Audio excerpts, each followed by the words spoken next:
legend lives on from the Chippewa on down of the big lake they call Gitchagumi.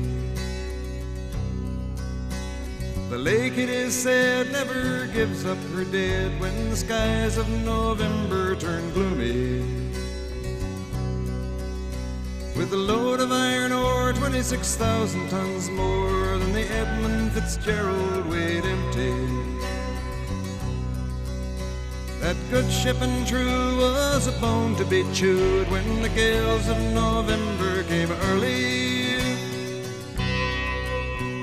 The ship was the pride of the American side, coming back from some mill in Wisconsin.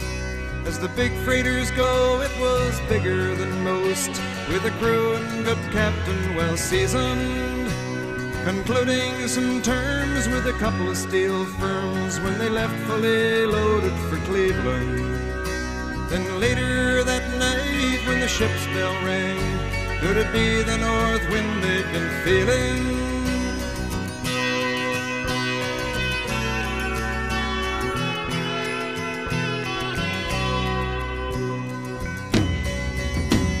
The wind in the wires made a tattletale sound, and the wave broke over the railing. And every man knew, as the captain did too, 'twas the witch of November come stealing. The dawn came late and the breakfast had to wait when the gales of November came slashing. When afternoon came, it was freezing rain in the face of a hurricane west wind.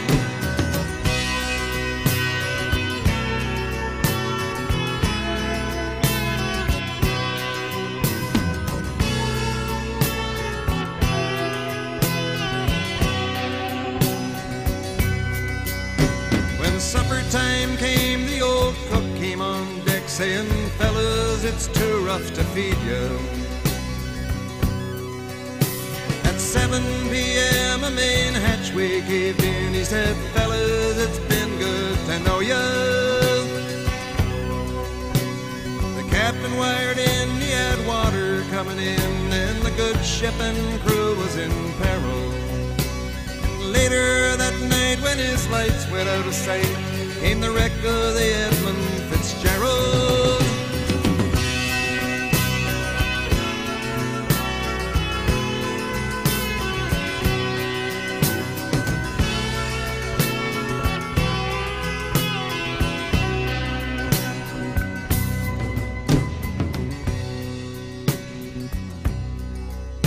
Does anyone know where the love of God goes when the waves turn the minutes to hours? The searchers all say they'd have made Whitefish Bay if they'd put 15 more miles behind her. They might have split up or they might have capsized. They may have broke deep and took water. All that remains is the faces and the names of the wives and the sons and the daughters.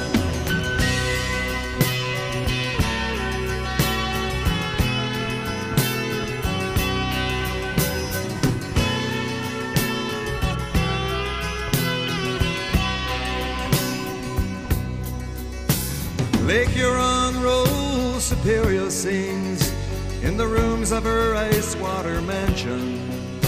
Old Michigan steams like a young man's dreams, the islands and bays are for sportsmen. And farther below, Lake Ontario takes in what Lake Erie can send her. The iron boats go, as the mariners all know, with the gales of November remembered.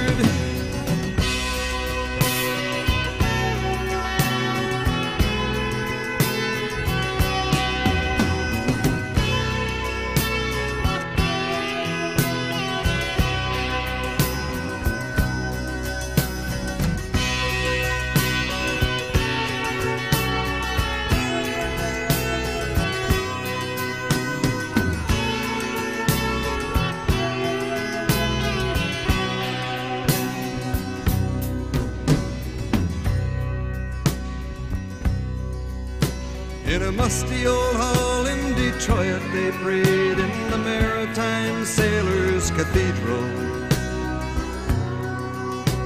The church bell chimed till it rang 29 times for each man on the Edmund Fitzgerald. The legend lives on from the Chippewa on down of the big lake they call Gitchagumi. Superior, they said, never gives up her dead when the gales of November come early.